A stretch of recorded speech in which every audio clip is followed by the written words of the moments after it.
मुंबई में फिर लग सकता है हार्ड लॉकडाउन, जिसका मैं जिक्र कर रहा था। मुख्यमंत्री उद्धव ठाकरे ने भीड़ देखकर हैरानी प्रकट की है। मुंबई में मेट्रो फेज 2 का उद्घाटन करने आए थे उद्धव।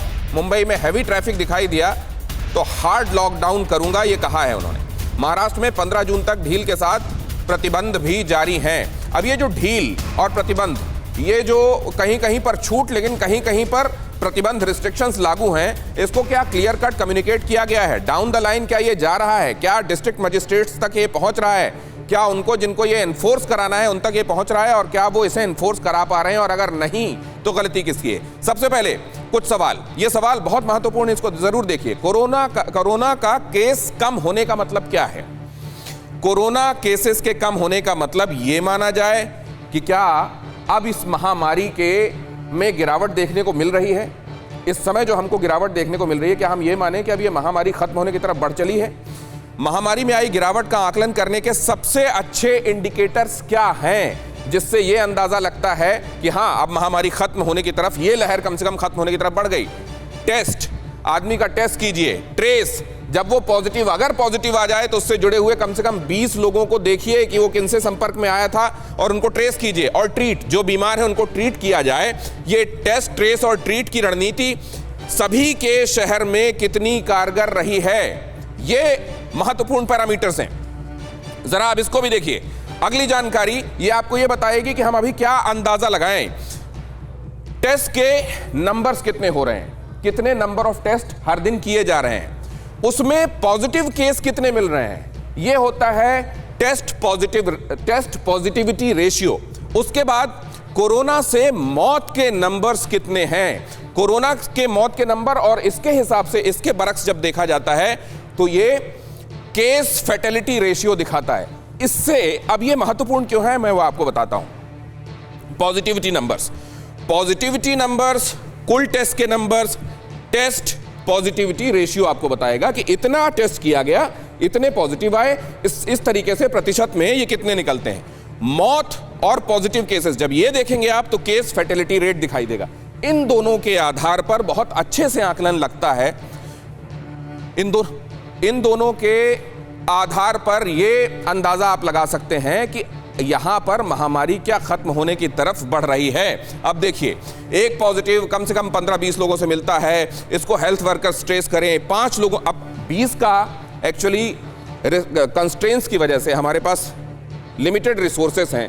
20 का टारगेट बनाकर चले थे कि एक संक्रमित कम से कम 20 से मिलता है, उसमें से कुछ के साथ ज्यादा वक्त बिताता है और कुछ के साथ कम, तो कम से कम जिनके साथ ज्यादा वक्त बिताता है ऐसे 5 लोगों को जरूर ट्रेस किया जाए और उन 5 लोगों के साथ उनका टेस्ट किया जाए, और उनमें से भी अगर कोई बीमार मिलता है तो फिर उसका भी ट्रीटमेंट हो।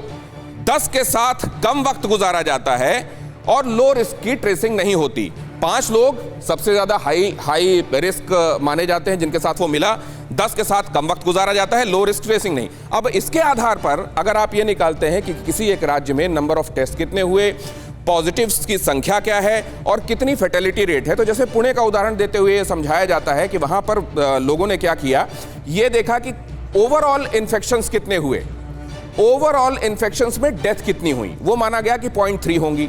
और उसके साथ साथ ये माना गया कि क्योंकि इसमें फैटेलिटी कोरोना में 1% के करीब मानी जाती है, तो ये मान लीजिए कि अगर 1000 केसेस हैं कुल, उसमें से 300 केसेस में 3%, 3 लोगों की मौत हो गई, और बाकी के जो 700 केसेस बचते हैं वो केसेस हैं जो आइडेंटिफाई नहीं हुए टेस्ट में, लेकिन उन 700 को भी कंसीडर करते हैं। अगर इसको 2% मान के चला जाए तो ये 1400 हो जाता है नंबर।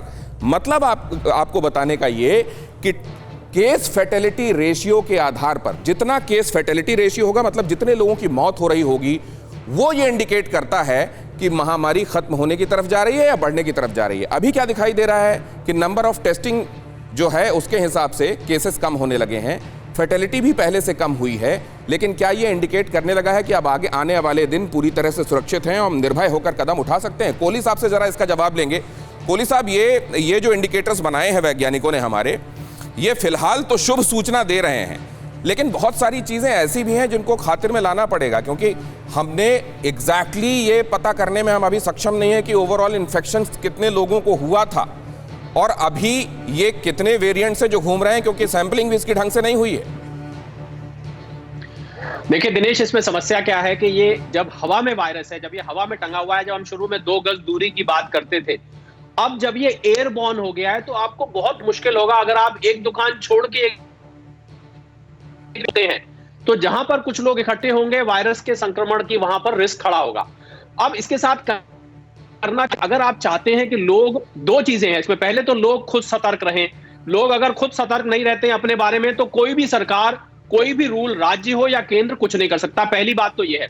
दूसरी बात मैं कहना चाहूंगा, अगर आप चाहते हैं कि लॉकडाउन सफल हो और लोग शांति से घर बैठे, जब तक जरूरी है तब तक घर बैठे, जब तक के लिए लॉकडाउन नियमित किया गया है कम से कम तब तक के लिए बैठे, जो आप अभी तस्वीरें दिखा रहे थे, उसके लिए राज्य सरकारों को भी और केंद्र सरकारों को भी आर्थिक तौर और लोगों की मदद करनी पड़ेगी, क्योंकि लोगों पे दोहरी मार पड़ रही है। एक तरफ महंगाई इतनी बढ़ रही है, पेट्रोल डीजल के दाम है, खाद्य पदार्थों के दाम है, दूसरी तरफ उनकी इनकम घट गई है। सर, तो ये दोधारी मार को लोग बर्दाश्त नहीं कर पा रहे। तो आपने चर्चा की थी अभी कि फिस्कल हेल्थ बहुत खराब है, न सिर्फ राज्य सरकारों की बल्कि केंद्र के बारे में भी। ये पिछला वाला लॉकडाउन तो पूरा संभाला गया, उसके बाद ये लहर भी आ गई। तो क्या ये व्यावहारिक है सर, ये किया जाना, लोगों को, इतने लोगों को मदद दे पाना? और दूसरा, जिस सिस्टेमिक फटीग की बात की जा रही थी, क्या इस पूरी भीड़ को, इतनी भीड़ को हर किसी को मॉनिटर किया जा सकता है कि कोविड एप्रोप्रिएट बिहेवियर है कि नहीं? मैं आपको एक उदाहरण दे देता हूं। आपने जो सवाल पूछा उसका सटीक जवाब देता हूं। अजीम प्रेमजी यूनिवर्सिटी ने कुछ टाइम पहले एक सर्वे किया था। उन्होंने ये पाया कि अगर जो पीडीएस होल्डर है, जो राशन कार्ड होल्डर है, जो नीचे का तबका है, जो सबसे कम इनकम वाले लोग हैं, अगर उनको आप उनके अकाउंट में साल में 5-5 हजार रुपए भी डालते हैं तो 3,10,000 करोड़ इसका बजट आता है। तो देखिए, अगर सरकार ने, अभी वित्त मंत्री साहिबा ने बयान दिया कि हमारे पास पैसे की कोई दिक्कत नहीं है, ऐसी कोई दिक्कत नहीं, अभी तो हम जो बजट में अनाउंसमेंट्स हुए थे उनको हम एब्जॉर्ब करने की इंतजार कर रहे हैं, पहले वो एब्जॉर्ब हो जाए, पैसे की कोई दिक्कत नहीं। देखिए, सरकार को कुछ ना कुछ दोनों काम पड़ेंगे। एक तरफ जहां सेहत का ध्यान रखना पड़ेगा, वहीं लोगों की जेबों का और लोगों की आर्थिक माली हालत की ध्यान रखनी पड़ेगी। आप दोनों चीजों को आइसोलेशन में नहीं देख सकते। अगर आप आइसोलेशन में देखते हैं दिनेश, तो कुछ दिन तो वो सब्र कर लेंगे, उसके बाद वो सब्र का बांध वैसे ही टूटेगा जो आपने अभी तस्वीरें दिखाई। दूसरी तरफ खाई है, आपको एक तरफ के खतरे से बचाना है तो दूसरी तरफ भी ध्यान देना होगा, वरना फिर क्या होगा कि वो किसी बात को नहीं मानेंगे और आप चीजें कई बार हाथ से बाहर निकल सकती हैं। ये कहना है शरद कोहली जी का। फिक्र आपकी, सोमवार से शुक्रवार रात 9 बजे सिर्फ TV9 भारतवर्ष पर।